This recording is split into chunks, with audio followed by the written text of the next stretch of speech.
Okay, well, come on over here Okay. so we can see you really well. All right, and you said your name was Charity, right? Yes, All right. Charity Golden. Charity Golden. And tell me again what the name of your podcast is? The Lipstick Network. The Lipstick Network. Okay. And, what's it about? Sure, the Lipstick Network is a global community for women.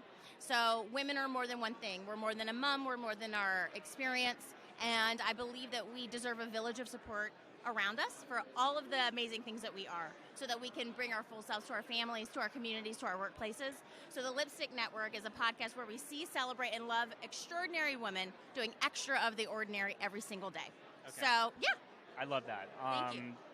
So how long have you been doing it for? Oh gosh, a little over a year. I'm really struggling with the editing side of things because I'm a mom of 2 girls. I'm a growth strategist. I'm founding the Lipstick Network, which is a community for women. So connecting women and doing workshops and summits and all of that. So the podcast is really just an opportunity to interview and hear women talk about them doing extra of the ordinary every day. Mm-hmm. So editing is a struggle. So, it is. Number one, I would recommend not doing the editing, and there's a couple ways about that. Like, do you script your episodes? Your interviews? Oh no, I just bring the razzle dazzle at them. Just whatever kind of comes out. And I know that's probably the least efficient thing, but I like to make space with interviews for people to tell me their story and for me to really get to the heart of things. So it's no scripting. Yeah, that's what it's all about. And that will produce a little bit more of a natural conversation. Sure. Too. Yeah, that's the thing. And so what are you editing out then? Or what are you doing in your editing process? Painstakingly cutting out any quiet spots or I'm working on that. I think we all have that tendency. Yeah. Yeah, like totally. Also, just anything that might not be serving or empowering. My interviews tend to go over an hour and a half, and I know most people don't have time to listen to an hour and a half, so trying to edit it back, which is, again, very hard for me because the conversation I generally have with my women is really life-giving, and just trying to edit that out is hard.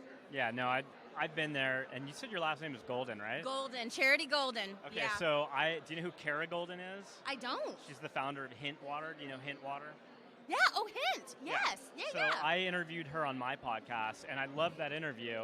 And Cara, if you're listening, it was a fantastic interview. We were having such a good time just talking. It went an hour and a half. Wow. So yeah, sometimes you gotta take that and trim it down into like a consumable, something that someone can while they're driving to work or Correct. whatever. Yep.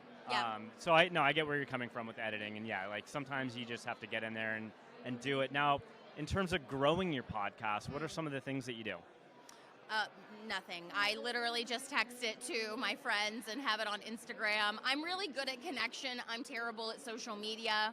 I have very limited time because I have a 4 and a 6-year-old daughter. So for me, I would rather spend time making the connections than talking about them. And so I am struggling. I guess that's why I'm here as a first-time PodFester, is to learn about ways that can come alongside so that more women can be reached. I served in the Peace Corps in Bulgaria, so like awesome. A very remote village, but I want those women in my old village to be able to connect with resources in Western Europe or in the United States, North America. And so in order to reach them, they have to know that it exists. And so same with Western Africa and in Asia. So that sounds like an incredible experience. It changed my life. Definitely endorsement of the Peace Corps. When we all retire, just go back and do it again. Bring your partner and go live in a village for 2 years and learn a language. Yeah, that's very cool. So, what do you, in terms of growing your podcast and in terms of where you want to be maybe a year from now? Yeah. What's that going to look like in terms of where you want to be a year from now, and what are some of the ways in which you're trying to get there? Sure. So for me, I would really love at least 5,000 people tuning in. I'd love to publish once a week just because of that connectivity, right? You kind of get out of the rhythm if you're not touching base once a week. And with the Lipstick Network now, any of the events that we do, I actually donate 50% of those sales to nonprofits.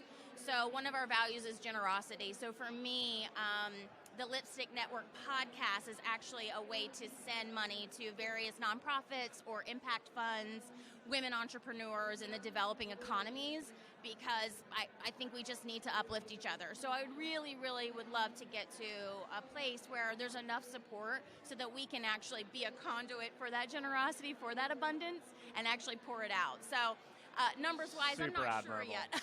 Well, listen, I grow companies, so that's where I make money, and then being able to love and connect and empower women is my calling. So paying the bills and then stepping into the calling. So Yeah, I mean, I can hear a lot of passion, a lot of Yeah. enthusiasm for what you do. A lot of gratitude. A lot of gratitude. Yeah, and that's so important Yeah. in just, gaining that sense of fulfillment and accomplishment really is just, it kind of starts with just being grateful for where we're at, right? Yeah, my mom was a single mom. She worked 4 jobs so that I could go to college, and my whole life changed once I did that. And now I speak 3 languages, and I've lived in 4 countries. And Oh, what languages?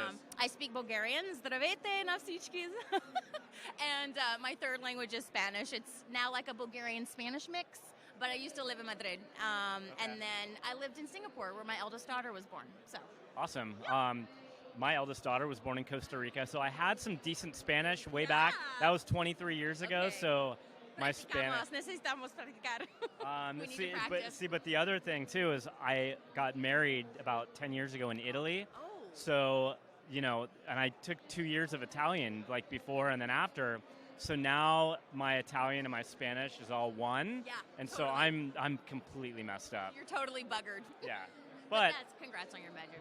thank you. Yeah. But I can still hear, like, I could listen to Italian and kind of get most of what I'm hearing, yeah. not fluently, but I can understand, like, kind of the gist of a conversation. Absolutely. We were in Italy in July, and I was like, vino, por favore, and like, grazie, with the hand gesticulation. And you're Vorrei del vino, vorrei Grazie. della gelato, yeah. That's all you need to know.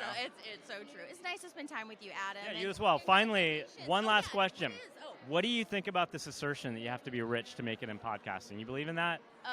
No, I think you have to have a message that you want to put goodness and love and light into the world. And I just think that people need to be poured into, especially after COVID. There's so much loneliness and emptiness and all of that. So, no, I hope not, because I'm not rich. But I have a heart and a mission for women and families and communities to uplift and empower. So, no, I say heck no. Yeah, I mean, really, that's what it comes down to. Rich in spirit and rich in Yeah. heart. Yeah, absolutely. It's nice to spend Awesome. time Thanks with for you. stopping by. Everybody, thank you.